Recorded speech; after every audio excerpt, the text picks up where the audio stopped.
Bon, donc on se reprend sur les bougies. Alors, pour les bougies déjà, pour les changer, vous aurez besoin d'une douille de 16 mm avec un petit bout de caoutchouc dedans pour retenir la bougie. Bon, les miennes, elles sont un petit peu merdiques, on va dire, parce que sur celle-là, la bougie tient pas. J'arrive pas à l'enfoncer dans le caoutchouc. Il a un peu durci, je pense. Et sur celle-là, en fait, le caoutchouc, il reste pas bien dans la douille. Alors pour les enlever, ça va tout seul, hein. Tu tires, machin et tout. Mais quand tu vas vouloir remettre les bougies, le caoutchouc il va rester coincé là. Ça va être un petit peu chiant pour les remonter. Pour les sortir, ça ira, mais bon, après, je vais pas te raconter ma vie. Il te faut une douille, bougie 16 mm. Sur celle-là, tu verras mieux. C'est mieux écrit. Mais ensuite, tes bougies, tu peux pas les monter comme ça. Donc il faut, sur un 600 GSR, c'est du NGK CR9E. Donc là, tu as la référence. Et sur tes bougies, il y a l'électrode. Et il faut avant de les monter. Normalement, elles sont réglées d'usine, mais vaut mieux. Moi, je préfère toujours contrôler. Donc, Suzuki préconise en fait un écart entre 0,7 et 0,8 mm. Donc, pour ça, il faut que tu te munisses. Je l'avais sorti d'un jeu de jauge comme ça, ou jeu de cale. Tu vois, je vais l'ouvrir. Désolé si je fais n'importe quoi pendant que je desserre. Voilà. Tu vois.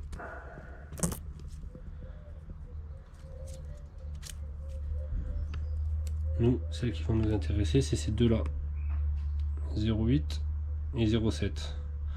On va les utiliser. Alors, en fait, on va en placer une. Comme ça dans la bougie. Bon là, la 0,7 elle est rentrée facilement. Et la 0,8 elle passe pas. Donc, on est entre 0,7 et 0,8. Donc là, la 0,8 je peux la rentrer, mais ça va être en forçant. Donc, celle-là, elle est bonne. Je vais contrôler les trois autres avec exactement la même méthode. Et après, je vous montre comment procéder pour le remplacement. Mais il n'y a rien de plus simple. Alors, j'ai contrôlé les 4 bougies. Donc, les 4 elles sont réglées exactement pareil, hein. Je rentre la 0,7 nickel. Et si je veux mettre la 0,8, il faudrait que je force, mais je le fais pas, comme ça je l'écarte pas à 0,8. Je la laisse entre 0,7 et 0,8. Alors maintenant, on va s'attaquer au remplacement des bougies. Donc, moi, je me suis muni d'une clé à bougie comme ça. Hein. Je vous laisse la marque, vous faites ce que vous voulez. Donc, douille de 16. Ensuite, on va sur la moto. Alors, dans tous les cas, si vous n'avez pas de clé à bougie, il y en a toujours une là dedans là. En fait, c'est là ici qu'elle est cachée la trousse à outils sur la 600 GSR. Donc ça, tu vois, c'est écrit pool, tu tires, tac. Dedans, tu as une petite sacoche. Tu as quoi, une clé plate avec deux tailles, clé à bougie, tournevis, etc. Donc la clé à bougie, tu peux te servir de cette clé ici. Donc pour changer les bougies, vous avez vu, j'ai retiré la boîte à air. Les bougies sont accessibles. Alors je vais commencer par celle que je peux mieux vous montrer. Je vais vous montrer celle-ci. J'ai plus d'accès en tenant la caméra une main. Donc hop, on retire le petit antiparasite. Bloup. Voilà. Ensuite, on prend la clé à bougie et on enfonce jusqu'à être en contact avec la bougie. Et là, voilà, c'est pas serré fort. On dessert.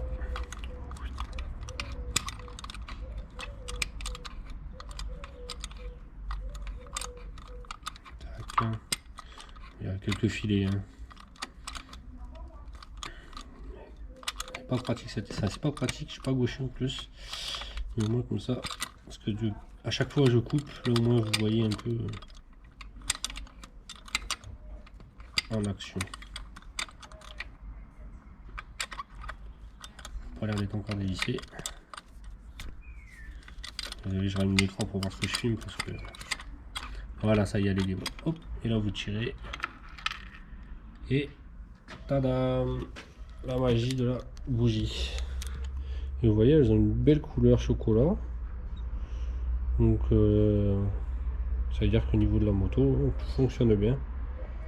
J'aurais pu les laisser, mais ouais, écoutez, ça coûte pas, ça coûte que dalle. Je les ai commandés, je les ai neuves, autant les changer.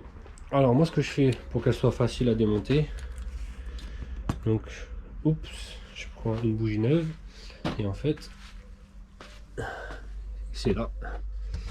Tac, je le sors comme ça, je le fais en off et je fais les 4 bougies. Donc ce que je fais, je prends de la graisse cuivrée, tu vois, c'est écrit pâte au cuivre. Prends la marque que tu veux, ça suffit. Tu en mets juste une petite pichenette là sur le filet avec ton doigt là, tu mets un tout petit peu. En fait, ça, le fait de mettre de la graisse cuivrée, c'est pour éviter que la bougie elle colle. Comme ça, le jour où tu veux la changer, bah, comme moi là, hein, tu la serres, je crois que c'est 11 Nm si tu veux le faire à la clé dynamométrique, ce qui est recommandé par Suzuki. C'est pas serré fort, mais si tu veux pas qu'elle colle avec le temps, hop, un petit peu de graisse cuivrée ici. Tu serres ta bougie et le jour où tu veux la démonter, bah, rien de plus simple. Hein. T'as vu, la mienne elle est venue tout seul et moi je fais ça sur mes bougies. Donc bah, je fais les 4 bougies. Et après, bah, pour tout ce qui est mécanique moto ouverte, en fait, ça sera terminé. Il restera la purge des freins à faire. Donc, mais je vous montrerai étape par étape un peu le remontage de la moto. Allez, bah, je change les 4 bougies de la façon dont je vous ai dit. Et on se retrouve pour bah, en gros le remontage de la moto. On reprend la suite des opérations. Bon, j'ai changé les 4 bougies. Donc, comme je vous expliqué, nickel, c'est vite passé. Ensuite, j'ai déjà remonté la boîte à air. Donc, bah, rien de plus simple, hein. Si vous l'avez démonté, faites exactement l'inverse de ce que vous avez fait en fait. Donc, replacez la boîte à air. Là, je viens de replacer le réservoir. Tac, j'ai remis la petite fixation, mais je l'ai pas serré à fond. Je me suis laissé un petit peu de marge parce qu'il y a les petites encoches ici, là, qui viennent dans les écopes de clignotant. Donc là, en fait, moi, ce que je vous conseille de faire, c'est de remonter vos écopes de clignotant, de les placer, voilà, les encoches, voilà, moi j'en ai une, elle est cassée, et j'en ai encore une en bon état, vous voyez. Donc, tac, on le place, et comme ça, on met l'encoche. Alors, attendez, hop, ça voilà, on met l'encoche, sauf que j'ai monté cette vis là. En fait, non, il faut monter que ces deux vis là. Pardon, excusez-moi, même moi je fais des bêtises, vous voyez. Donc que ces deux vis là, mais ces vis là vous les remontez pas, et ces vis là vous les serrez pas à fond. Comme ça vous passez les copes en fait. Vous passez les copes, là ici le clips, et là ici la vis. Pardon, je filme mieux. Donc là ici le clips que je vous ai dit, et là ici la vis. Voilà. Je voulais un peu me dépêcher là pour le remontage, et j'ai oublié ça, mais bon, j'ai repensé à un des deux, donc ça va. Donc comme je vous ai dit, donc là par contre je retire ces deux vis là. On laisse que celle-ci, pas serrée à fond. On va laisser du jeu. On serrera une fois que tout sera en place. Donc bah, je vous reprends une fois que j'ai fini de remettre les écopes de clignotant et que j'ai serré. A tout de suite. Voilà, donc comme je vous disais, j'ai réparé ma bêtise. Hop. Il y a bien la vis qui prend ici, le petit clip qui prend ici. Donc là ça y est, hein, j'ai placé les écopes, j'ai tout serré. Moi il me reste les vis ici de chaque côté à serrer. Et là on envoie le bout là. J'ai plus qu'à remettre le cache Neyman. Donc vous branchez la prise bien sûr. Faites en sorte de bien la faire passer quand vous remontez tout, sinon vous allez chercher un petit peu après. Je parle en connaissance de cause, ça m'est déjà arrivé. Donc après ben, je remonte les caches là sur le côté là. Ça c'est facile hein, comme je vous ai dit. Ça se clipse. Tac. Et après la selle et on aura fini pour la vidéo. Mais après, je dois encore tout ranger.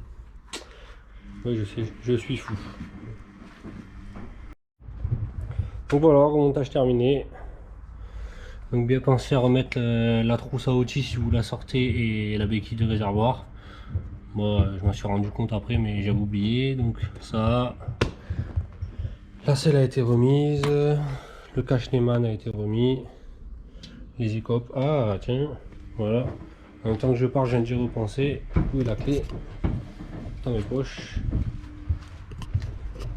ça par contre j'avais oublié de serrer, ça va c'est juste au contact, Pas besoin de serrer trop fort, hein, c'est que des caches en plastique. Voilà. Un petit chouïa, c'est bon. Bon bah voilà, donc du coup, totalement remonté. Voilà, j'ai un peu speedé parce que bah, je vous avais déjà expliqué un peu au démontage. Donc si vous l'avez fait vous-même, je pense que vous pourrez réussir à remonter.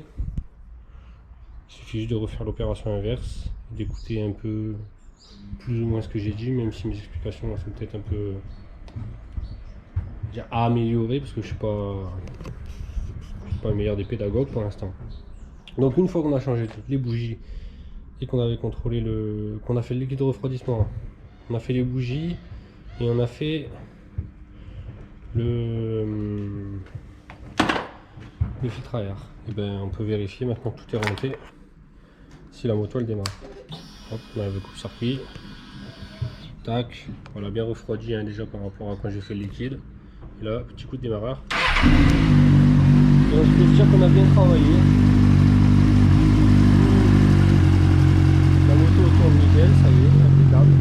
Donc entre vous qui êtes dans la vidéo, donc ça dépend entre moi hier et aujourd'hui, entre nettoyage, vidange, de refroidissement, tout ça, on est bon.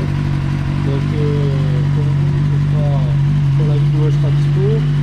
Pour moi, il me restera tout à faire demain, liquide de frein. Et après, de mon côté, tout est bon parce que il y aura que à checker les plaquettes, il en reste encore. Je check ça un peu mieux, mais normalement elles sont encore bonnes. Par contre, il faudra peut-être que je fasse changer mes pneus. Et ça, mes pneus, bah, par contre, les gars, moi je fais par la professionnelle. Donc sur ce, je vous laisse là.